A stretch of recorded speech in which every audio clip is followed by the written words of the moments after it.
Hello friends, welcome to civil exam guru. Civil exam guru YouTube channel में दोस्तों आप लोगों का हार्दिक स्वागत है। एक बार फिर से मैं आप लोगों का बहुत ही वेलकम करता हूं मैं अपने यूट्यूब चैनल पे। और हम लोग पढ़ रहे थे applied mechanics subject. Applied mechanics subject के अंदर मैंने काफ़ी सारे चैप्टर्स जो हैं डिस्कसन कर लिए हैं आप लोगों के साथ। मैंने आप लोगों को समझा दिया है। हमने चैप्टर 5 तक कम्प्लीटली स्टडी कर लिया था।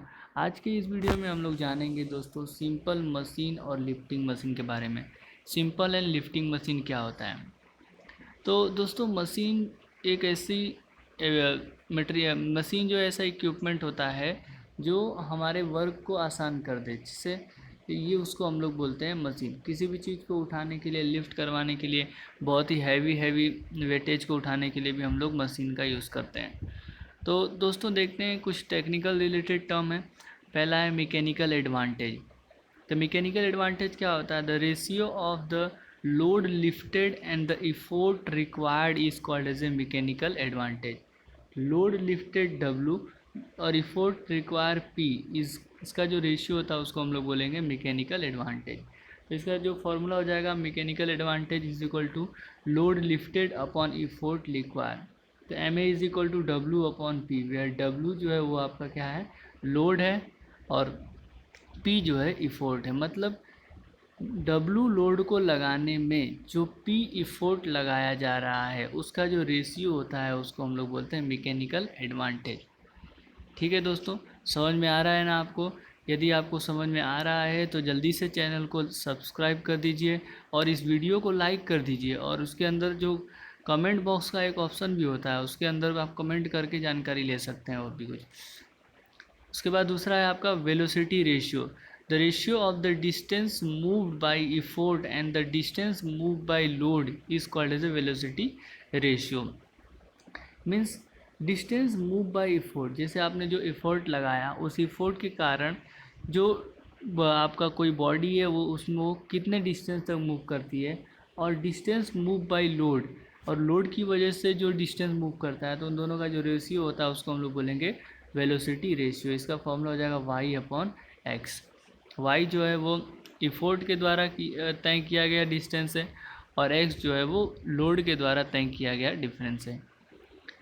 Input is equal to effort multiply distance move by effort.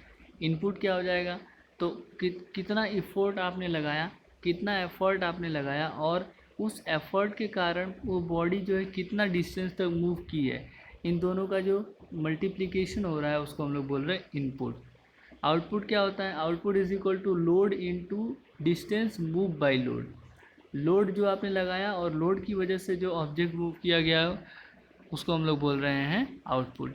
Efficiency, the ratio of the work done by the machine and work done on the machine is called as a efficiency of the machine.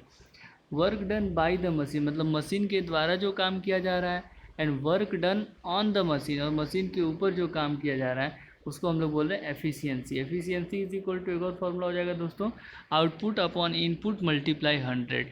और output का formula हमारे पास है W into X होता है, input जो है P into Y होता है। तो दोनों का फॉर्मूला हम लगा देंगे। तो एन एफिशिएंसी को नीटा से दिखा रहे हैं, तो नीटा इज इक्वल टू क्या हो जाएगा, W into X upon P into Y into 100। तो W अपॉन पी और Y अपॉन एक्स, तो W अपॉन पी को हम लोग मैकेनिकल एडवांटेज बोल रहे हैं, Y अपॉन एक्स को हम लोग वेलोसिटी रेशियो बोलते हैं। तो इस प्रकार से efficiency is equal to output upon input into 100 और is equal to mechanical advantage V upon V R into 100। Ideal machine क्या होता है दोस्तों? तो an ideal machine, a machine having efficiency 100% efficiency is called as a ideal machine. ऐसी machine जिसकी efficiency कितनी percent होगी? 100%, तो उसको हम लोग बोलेंगे ideal machine. An ideal machine friction is zero. Ideal machine का जो दोस्तों फ्रिक्शन होता है वो होता है आपका जीरो होता है। और for ideal machine output is equal to input, मतलब जितना आपने इनपुट लगाया है उतना ही आउटपुट निकलेगा। मतलब मैकेनिकल एडवांटेज बराबर V R. Effort lost in the friction, friction के अंदर जो इफोर्ट लॉस्ट होता है वो क्या होता है? In simple machine effort required to overcome the friction between various part of the machine is called as effort lost in friction. Let P is equal to effort. P naught is the effort for the ideal machine. PF is the effort lost in friction. The effort lost in friction PF is equal to P minus P naught. For ideal machine VR is equal to W upon P naught, or P naught is equal to W upon VR. So PF is equal to P minus P naught and F is equal to P minus W upon VR. So this is the effort loss due to friction. Due to friction P is greater than P naught. Friction load WF, the total friction force produced when the machine is in motion.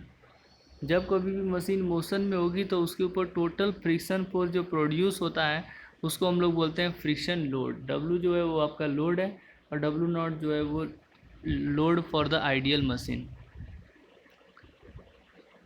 P जो है वो आपका effort है। For ideal machine VR is equal to W nought upon P, W nought is equal to P into VR होता है दोस्तों। तो friction load जो होता है WF is equal to W minus W nought और P into VR minus W। Reversible machine क्या होता है? If the machine is capable of doing some work in the reverse direction, यदि कोई मशीन जो है वो सेम काम को उसके आप रिवर्स डायरेक्शन में भी कम कर सके, तो this after the effort is remove, effort remove करने के बाद तो उस मशीन को हम लोग रिवर्सिबल मशीन बोलेंगे। उसकी इफिशियंसी जो है 50% से ज़्यादा होती है। नॉन रिवर्सिबल मशीन ऐसी मशीन जो एफर्ट हटाने के बाद काम नहीं कर सके तो उसको हम लोग बोलेंगे non reversible machine. Self locking machine बोलते हैं, उसकी इफिशियंसी जो है वो कम होती है 50% से। Condition for reversibility of the machine, मान लीजिए W जो है वो लोड लिफ्टेड है, P जो है एफर्ट रिक्वायर, X जो है डिस्टेंस मूव बाय लोड है, W जो है डिस्टेंस मूव बाय एफर्ट है, P इंटू वाई जो इनपुट है, W इंटू एक्स जो है आउटपुट है। तो मशीन फ्रिक्शन क्या हो जाएगा? P into Y minus W into X. तो आउटपुट जो है वो ग्रेटर देन मशीन फ्रिक्शन है। W इंटू एक्स जो है वो greater than P into Y minus W into X होता है, इसलिए आउटपुट अपॉन इनपुट जो हो जाएगा वो 50% हो जाएगा 0.5। तो for the machine to be reverse नीटा is greater than 50%। Law of the machine, machine का लॉ क्या बोलता है दोस्तों? For a particular machine if we record various value of the effort required to lift the corresponding load, a plot of the graph between effort and the load, we shall get a straight line A B is in shown in figure. तो ये आपका formula है दोस्तों law of machine का। P is equal to MW plus C।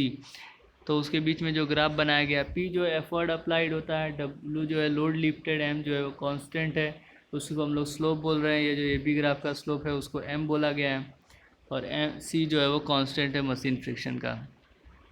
Following observation are made through the graph. On the machine if W is 0 the C is required to run the machine, hence effort C is required to overcome the machine friction।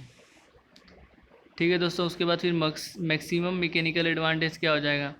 तो mechanical advantage क्या होता है? W upon P होता है। P is equal to MW plus C है, तो W upon MW plus C solve करेंगे तो mechanical advantage is equal to 1 upon M हो जाएगा। मैक्सिमम एफिशिएंसी क्या हो जाएगा? तो मैकेनिकल एडवांटेज अपॉन VR होता है, मैकेनिकल एडवांटेज अपॉन VR है, तो इसको हम लोग सॉल्व करेंगे तो क्या हो जाएगा? N maximum is equal to 1 upon M into VR। System of pulley जो है वो दोस्तों, फर्स्ट सिस्टम ऑफ पुली की VR इज इक्वल टू 2 की पावर N हो जाएगा। सेकेंड सिस्टम के लिए N होता है और थर्ड सिस्टम के लिए 2⁻n माइनस 1 हो जाएगा। The difference simple machine and their velocity ratio. Simple machine wheel and axle, तो VR is equal to D upon D होगा। सिंपल मशीन ये फॉर्मूला दोस्तों आप लोगों को देख लेना है, ठीक है। ओके दोस्तों, तो इस तरीके से हम लोगों ने आज के अपने इस चैप्टर में सिंपल मशीन के बारे में डिस्कशन कर लिया है। नेक्स्ट वीडियो में हम लोग वर्क एनर्जी पावर को लेके आएंगे, वर्क एनर्जी पावर, वो भी डिस्कशन करेंगे। तो thank you very much friends for watching my this lecture.